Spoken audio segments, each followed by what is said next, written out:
Got it. Okay. Well, look, thanks, Eilish, for joining us this evening. Kind of the first of a few short enough conversations where we're talking about kind of some of the key issues currently that are across the country. And this week is or this meeting is going to be childcare. Um, Thank everybody for joining us as well. Eilish, you're the care officer for the National Women's Council, and it's really great to have you involved in many different campaigns. And I've known you for a good few years now at this stage. Um, so I might maybe like to maybe introduce yourself if you want to go ahead. Yeah, so first of all, I just want to say thanks, Ronan. Thanks for having this discussion. I think it's really important that we're talking about childcare. I think it is going to be a general election issue, so I think it's really important that we sit down and kind of, have a discussion about where we see the sector going. So I'll just give background about myself. So my name is Eilish. I am the care officer in the National Women's Council. So my job really is to look after all sides of care from cradle to the grave. So that includes early years, older person's care, and then disability support as well. So my background is I was working in the early years sector for 16 years. I do have a degree in early childhood education and care. I was a manager of a community setting in Rathoath for 10 years. And I was part of the SIP2 Big Star campaign that won money for pay increases. And I was on the JLC team, the Joint Labour Committee team, that negotiated 2 pay rises for the sector. So when I talk about early years, it's certainly my passion. I feel I can talk about it because I've seen all sides to it, including being a parent. And so I definitely think, you can see over the last few years, it's definitely gained momentum about a public system coming to Ireland more than the publicly funded system that we have at the moment. Yeah. Actually, because we probably, as you said, we've known each other for quite some time. I know you're since the time you were involved with Happy Days and Rathoath, and we had a kind of a very interesting conversation and workshop around intergenerational learning between the little ones and the Yeah. older ones, which was really inspiring at the time. But a question that comes up, and I guess it's something that as I've become more familiar with the area, it's become a bit more knowledgeable of that. Oftentimes we say childcare, but I guess it's more than that. And I know with the ECEC, the Early Childhood Education and Care, is kind of way we would describe it. So can you give maybe those people at home when you say childcare, like probably would be more accurate to kind of talk Yeah. and So, in fairness to, the childcare sector, the childcare sector was born 25 years again from labor activation, from women returning to work. And, I know my mom went back to work, and I remember being in my neighbor's kitchen, and she had a few children, and that was a little creche.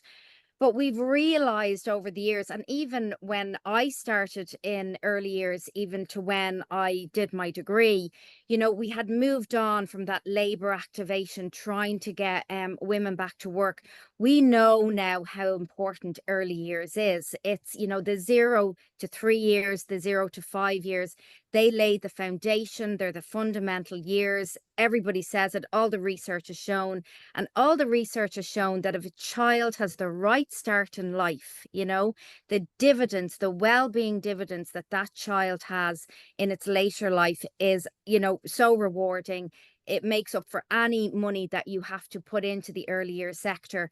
And it brings equality. It stops that intergenerational poverty once a child gets the same start in life. But as we all know, there's childcare deserts all around Ireland, and children aren't getting the same start in life. So that's why, that public system that we're calling for would eventually kind of, give everybody that equal start. It's that equal start in life where a child has, that early education, that fundamental learning, play-based. We did play-based learning, and it just creates such a lovely step into education, because education doesn't start when a child is 4 or 5 going to primary school. It starts when a child is born. it's interesting when you say the right start, because I've read that it's not just simply having a child in the system. They need to have that quality element. And you mentioned about even that last one in terms of play. Like, so like what sort of characteristics would you expect in something that is quality early childhood and education and care? Yeah, so quality early childhood education and care is, like as I said, the sector has changed. You have now, people. It's dominant women. It's 98% women. The sector is so. You have a lot of people who are going back to college, getting the degree, getting the masters. 34% of the sector now have a degree or higher. So it is that quality, learning that people get. When I did my degree, we changed our learning completely. We went to play based. If there's one thing that the Ireland has done right in the early years sector, they gave us Ashter and Shielta, and Ashter and Shielta is a beautiful curriculum framework that we use in the early years sector, and it's actually amazing. And when I talk to people sometimes about the public system, and they go, oh, the government will step in and will it come under education, and will three-year-olds be sitting at a desk? No, because we already have that beautiful framework of Ashter and Shielta. And when educators are using that in their services, you get good quality. But as we know, it's the wild, wild west out there. Some services are really, doing everything they can to make sure that a child has a good quality start. But then we've other services who are, just making profit, and it's not so much quality that they're going for. So that's why we have to make sure that, that the kind of profit is taken out as such, and as we go into that public system. Because that's something that quite often you'll hear rhetoric, especially in government circles, around increased public funding for it. But I think you mentioned at the start, and this is really key, and I know from our own part, Social Democrats would be very strong on that. It's about a public ownership model. Yeah, So they yeah. might sound similar, but they are very different. They're completely different. So at the moment, we do have a publicly funded earlier sector to the tune of about 70%. So there's 1.1 billion going into the sector. And, I started my SIP2 activism in 2019. And Ronan, if somebody had told me in 2019, in 2024, there is 1.1 billion going into the sector, I would have thought, listen, we have the best sector in the world. Yeah. But we've realized now that that 1.1 billion that's going into the sector, some of it is going into investment funds, into dividends for shareholders, and 1% of our sector is actually owned by a Canadian pension fund. So when I mention profit, that's what I mean. It's that profit where it's actually going out of the country. Like some of the smaller services or the medium-sized services, their profit is the owner's wages. So we're not really talking about that profit. We're talking about the profit that is leaving the country, that is paying shareholders, and dividends to shareholders. So if we were able to channel that money in better into the sector, we'd be able to do a lot more with it. So that's publicly funded. What we're calling for with the public system is the state actually takes ownership. They start to transition to this public system where they start rolling out their own services. So they own it, they own the buildings, they pay the staff. So it's two completely different things. But because our sector is privately run at the moment, it would be a transition. They would have to go hand in hand. But we've seen in other EU countries how private and public can go hand in hand, very much complement each other. So it can happen here as well. Ireland is the outlier in EU. In EU, we don't have any sort of public system at all. It's just private. That's what we have. 24% of our services are community, not for profit. Now, I ran a community service, and when we say community, not for profit, you're still running it as a business because you need to make some sort of profit to pay staff, to keep things going. So, that's so when we say community, not for profit, you're still running it as a business. And I think, like, certainly everyone who are calling for this, both parties and also those actors like yourselves and the National Women's Council, recognize that it is a transition. That you don't go from where we are at the moment to where we want to be in a calendar year. It takes maybe a decade to do so, but there's Yeah. incremental steps. It's interesting when you mention, because that's something I think don't people really realize, that the profit element, that there are shareholders and investment funds and pension investment funds that effectively see the childcare system in Ireland as one to generate profit from.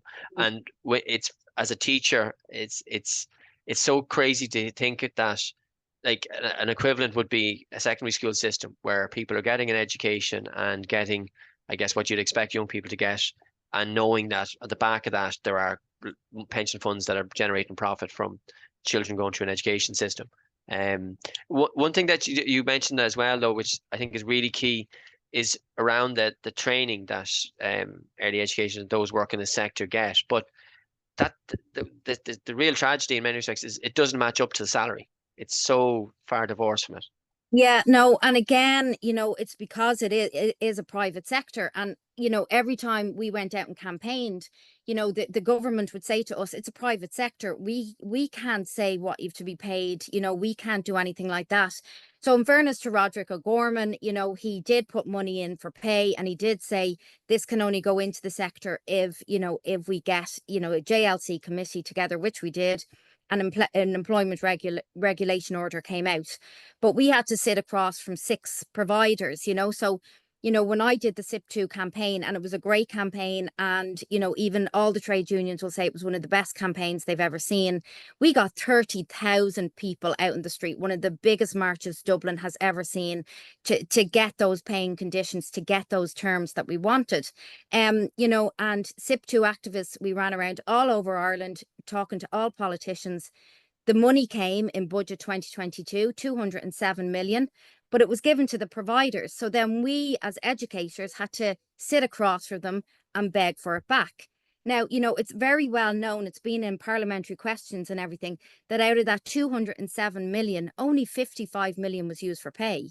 So the 207 million went into the sector, but 55 million was used for pay, and we had to go to the Labour Court. We couldn't broker a deal. So the Labour Court was the one who said, okay, this is what we're going to pay you. And to be honest, Ronan, when we got those pay rates back, I actually cried, because they were so bad still. The educator was minimum 13 euro. Now that's gone up to 13.65 on the new pay deal. Now, I, as a manager, got a pay rise. My wages went from 16.50 an hour to 17.25. And in 16 years, Ronan, that was my second pay rise. In 16 years, I have a degree. I was doing a level 9 in social policy. And, I got that pay rise because I essentially legislated myself. And that's what's happening all over. We're now looking possibly at a budget tomorrow. The minimum wage is going to go up again. Our educators are on 13.65. So once again, they're just going to be on above minimum wage. And it's disgraceful when you think of all the work that they do. They're educating young children. They're caring for your young children. They're constantly doing courses. If they're not doing degrees, I was doing 7-8 courses a year, between your first aid, your fire safety, Yeah. everything like that. And it's just, and this is why the educators are leaving in their droves, because, and they're leaving to do SNA, go out to schools and do SNAs, and they're leaving to work for TUSLA, they're leaving to work for Pobble. And every educator I talk to, when they have to make the decision to leave the sector, like I did, they miss the children so much, but they have to think of their own lives at the end of the day. And when you're on a wage like that, when something happens, like a washing machine breaks down, or something happens with your car, you've nothing in the bank to pay for it, And yet, when you look at, say, some of our Scandinavian neighbours in terms of what people pay, because in many ways it's almost illogical to those who are struggling to pay for this at homes with their kids. It's effectively akin to a second mortgage in many respects. So the idea that they're paying such a huge amount of money, and yet those who are working there aren't getting enough to survive and are having to leave. And then you also have other, I guess, kind of providers within the sector who are leaving as well because things aren't being, they can't make ends meet. And yet, like I recall when before I had we had our own kids, a friend of mine who was living in Sweden, and he basically was explaining to me how much he was paying for childcare. And I thought at the time it was roughly similar to my sister at the time who had young kids, or just a little bit less, until I realized he was talking about what he was paying per month while she was paying per Yeah. week. And I Yeah. think Finland is like 120, 150 euros looking recently. It's Yeah. just, it's chalk and cheese in terms Yeah, of their yeah, publicly owned mm, model and what we are trying to try and yeah. do here as well. It seems to And be. And even in Ireland, you have the wild, wild west of fees, you know.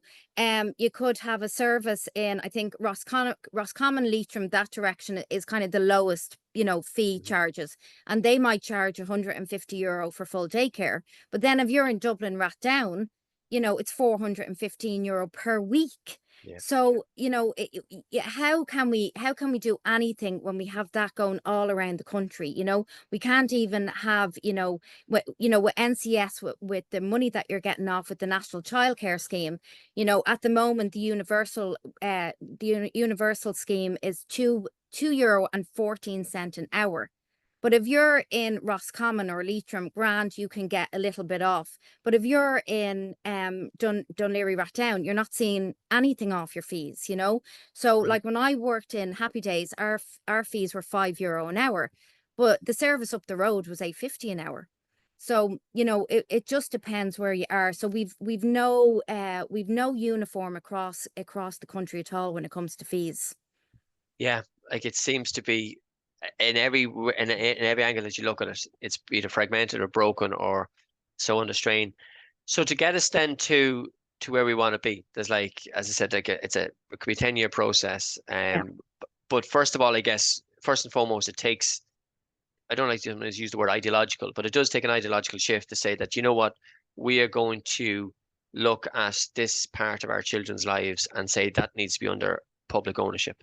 Mm. I think you mentioned to me before, again, the cradle to the grave idea that when you start from when they come in to when they leave, you need to be looking at that. So there's a few kind of quick questions, I guess, and maybe get your thoughts on this. So I guess, well, first of all, that the idea of using considerable budget surpluses, which we're running at the moment, Yeah. to purchase already operational childcare settings as part of building a base level of public capacity in the sector. Do you Mm. think that's something that can work and make sense in terms of that there is a desire amongst childcare settings already that they want to Mm. move out of the market because it's not working. They want to get under the government, a public Yeah. model. Yeah, so what we see that the vision of is like, you know, providers can either opt in, like we think the public system will be so great, providers will want to opt in, okay? But there is providers out there. I have a lot of friends who are providers who, you know, in the next 10 years, they are going to naturally retire out of the sector, okay? So what we're saying is let them naturally retire out, but if they have a standalone place, you know, they can say to the government, would you like to buy this? So there's almost like a situ scheme, you know, like, you know, when somebody is renting a house and Meath County Council can come in, a tenant in situ. So something like that, you know. There is empty buildings all around the country every morning and every afternoon in schools. There's your breakfast and homework clubs. And, you know, we've seen community centres as well. There's a lot of funding for community centres. So we need community centres to have an early year service as well. And, you know, we've discussed this before, Ronan, where, you know, when the age demographic changes, well, then that building is still there to maybe turn it into like the Irish Countrywomen's Association where they meet up, or a knit and natter, you know, where they do knitting or something like that. So there's always going to be use in it. But you know, the government, you know, this year they gave out 25 million in a building block scheme to private providers so they could extend. That should be taken away, and the state should be rolling out their own services with that 25 million. I'm near Dunshaughlin, and there was a housing estate called the Willows. 600 houses went into it. There will be another 300 houses in another phase as well. And there was meant to be a creche in there. They bought off the plan saying there'd be a creche in there. The creche isn't there. They've an empty field, but the Mhm. creche isn't there. So there is another place where the government could start rolling out. So we're asking them to roll out in those childcare deserts, you know. The under twos are completely underserved. The marginalised communities are completely underserved because profit services won't go in there because they don't make money. So, you know, there is ways and means of doing this. And as I said, very complementary to the private model, going hand in hand. So we're not taking away anybody's business. We're not doing anything like that, but we're rolling it out in places that are completely underserved. And as I said, there's schools, empty schools all around, you know, at 3 o'clock, where after schools could be rolled out as well. and And they did, yeah. no, I was going to say, and on schools, because another thing that we've spoken about before, and something that we're also, again, as a party, we'd be very strong on, is the idea that there shouldn't be any new schools built without these facilities, because I know under the planning legislation, which has always been kind of developer friendly in many respects, the idea that, look, you'd have a creche within a housing estate. But one of the challenges, I think, with that, well, it is a stopgap. I guess it does two things. One being, when that estate grows older and children aren't no longer going to that childcare facility, well, then it's in a residential estate Yeah. that are going to be attracting people coming into the estate. And how many times I would hear from people to say, look, there's issues around speed and there's issues of traffic at key times in the day when older children are meant to be walking to school or cycling to school, but you have a crash in the middle of a housing estate. Yeah. Whereas if you have a situation where every new school Hmm. has these facilities for a parent whose children might kind of span those age ranges, Yeah. they're dropping them at the same place. They're not Yeah. rushing from A to B, Hmm. greater stress. Yeah. Um, Yeah, and that would certainly be the way it should be done. Like 100%, that's the way. We do have a situation where there is providers in schools at the moment. One of my friends actually runs her services from schools. Now, they've had problems, unfortunately, because they had to come out of a school because the school needed it back for an ASD classroom, which is understandable. And then they're in another school at the moment, and the investment fund that I'm talking about came in and tried to gazump them out of the school.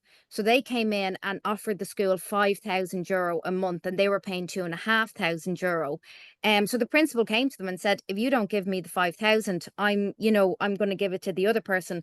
So in the end, they made a deal with him. But it was a pretty hard deal. So there is services in schools, but unfortunately, again, they're private. So again, we need to look at, is there a classroom that we could start an early years service in? And then principals don't have the power to gazump somebody out. It would be owned by the state, and the state would take control. Yeah, so that's the thing. Like it becomes it's all part of this public Yeah. model.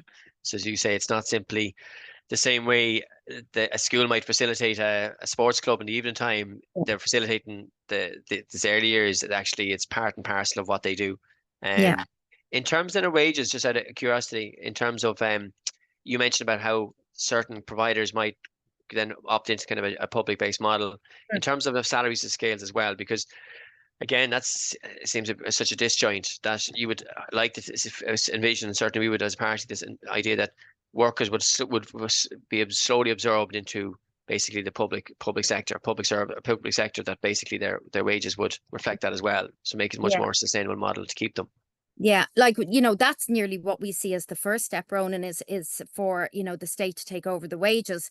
And they have mechanisms already in place, the way they pay teachers and SNAs, and they've salary scales, and people go up a scale when they're there for a number of years, and they keep going up, where there's nothing like that in the early years sector at the moment. So that would, we see that as kind of the first step, where the wages are nationalized. And as I said, I think it would be very easy for the Department of Education or the Department of Children to do that, because they have it all there. Like, we actually got a flash of a public system during COVID, because the government, to keep us open, because we remained open, we were only closed for the first lockdown, and then we remained open. The government actually paid our wages. They gave us €350 a week per person who was working to pay the wages. So if you were over 350, you had to bump them up a little bit. If they were under the 350, you could actually give them extra hours to do a little bit of work or whatever. And I have to say, Ronan, even though I was a manager of a service, and even though it was a pandemic, that was just brilliant, because it took the pressure off completely. I knew my staff would be paid. We were giving them sick pay, because it was COVID, and we were telling them to stay home if they had a little bit of a sniffle. So we were able to pay them a little bit of sick pay when they stayed home.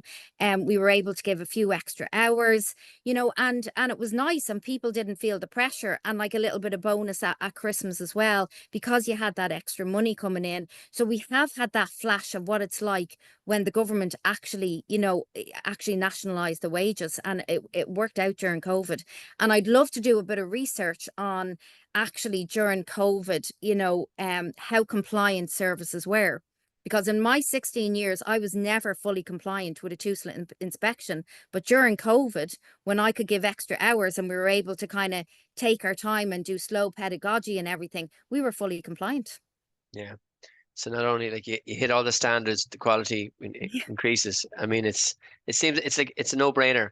Yeah. I'm conscious of time because I kind of keen to keep all these the chats to kind of maybe half an hour, just kind of bite size. But we started at the beginning talking about like it won't happen tomorrow, it won't Mm. happen the next calendar year. But it's like I say 10 years, and certainly as our own party, we would think, sometimes we think like this idea that it could be over the space of 10 years. And once you commit to it, Yeah. then you start introducing step-by-step changes to it. And as you say, you slowly absorb those childcare providers. Mhm.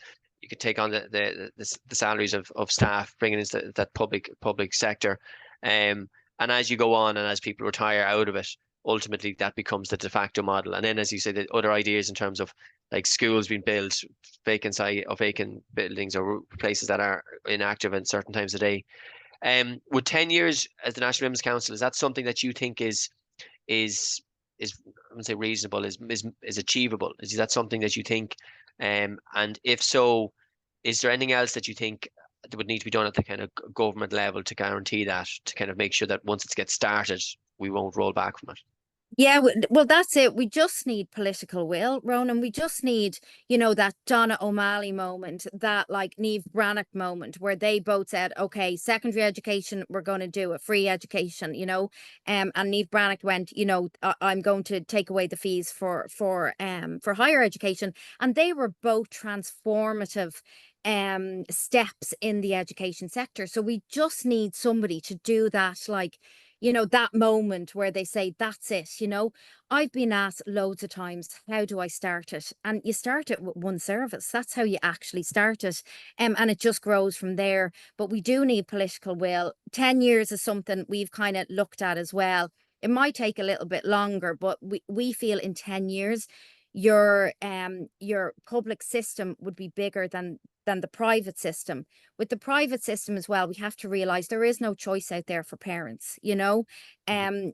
like in a public system in other countries, you go down and you're given, the services that can take your child and the age group, where here some parents, they just take any service that they have to because there is no choice.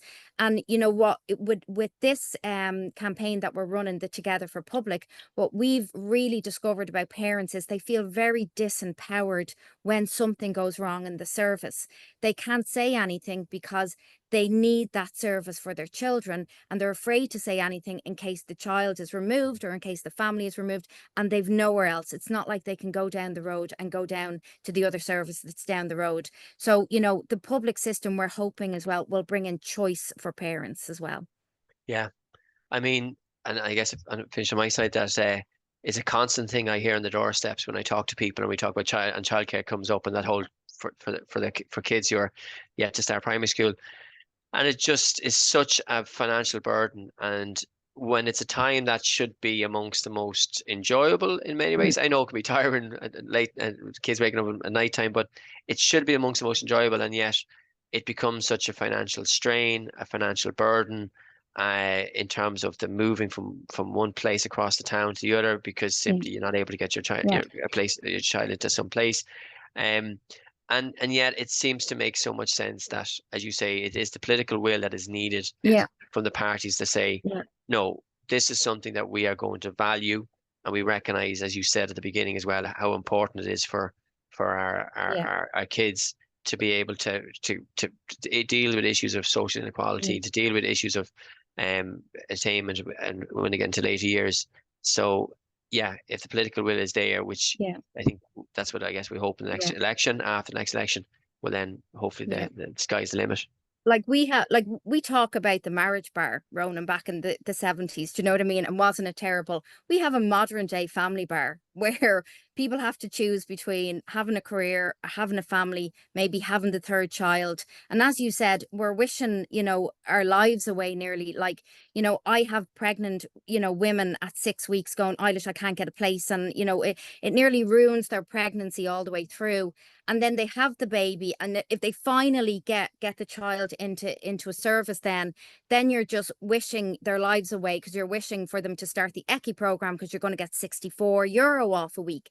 Then you're wishing that they start school, because then you only have to pay after school. And then you're wishing them into secondary school, because then you've finished your childcare journey. And that, a lot of people have post-traumatic stress from what they went Yeah. through. Like my friend has 3 children now. The last child has just gone into after school, so she still has 3 children in after school. And I made her add up her fees since 2017, and she has spent 133,000 in childcare fees, but still has 3 of them in after school. So could you imagine, Yeah. what that would do to families if they didn't have to pay that anymore? What it would do to our economy, because we'd Yeah. actually be able to put more money into the economy by spending it on maybe a bit of luxury items. So it is a no-brainer. And for yes, it'll be more money. People ask me how much it will cost, but we never ask how much primary and secondary school costs. But if we're talking about money, the recommendation by UNICEF is 1% of Yeah. GNI, which is about 2.7 billion. Okay, so that over 10 years, that increment, you won't feel it as much, but you'll get back the well-being dividends. You won't see as many people in mental health services. You won't see, and this is extreme, you won't see as many people maybe in prisons. Because Iceland did it. I studied Iceland in my level 7. They invested in children and teens, and their antisocial behavior came down, and their prisons came down as well. So you will get it back in dividends for what you spend now. Yeah, if you're doing a very simple, straightforward cost benefit, it might not. But when you look at the long term things, exactly. And I guess probably was something we hadn't mentioned, but it's not to take away from those who decide, a parent decide to stay at home with the child, but it's those who are trying to go back into the labour market, those who are Yeah. just trying to go back to where they are, is makes such a big difference. Eilish, I'm really grateful for you to join us this evening, taking the time out from a very busy schedule. And I would like to think that if we were to have a similar conversation in maybe 12 months' time, it'd be a conversation that we'll be talking about how do we think this amazing moment Yeah. of this introduction of a public model. And you mentioned about Niamh Brana, because I know I was the year after Mm. she brought in that, and actually I wouldn't have gone to university otherwise. And Yeah. it does mean such a big difference to people's lives. So thanks Yeah. so much for joining us this Thanks for evening, having me. Thanks a million, Ronan. I really appreciate it. Thank you so much. and thanks everybody for joining us at home as well.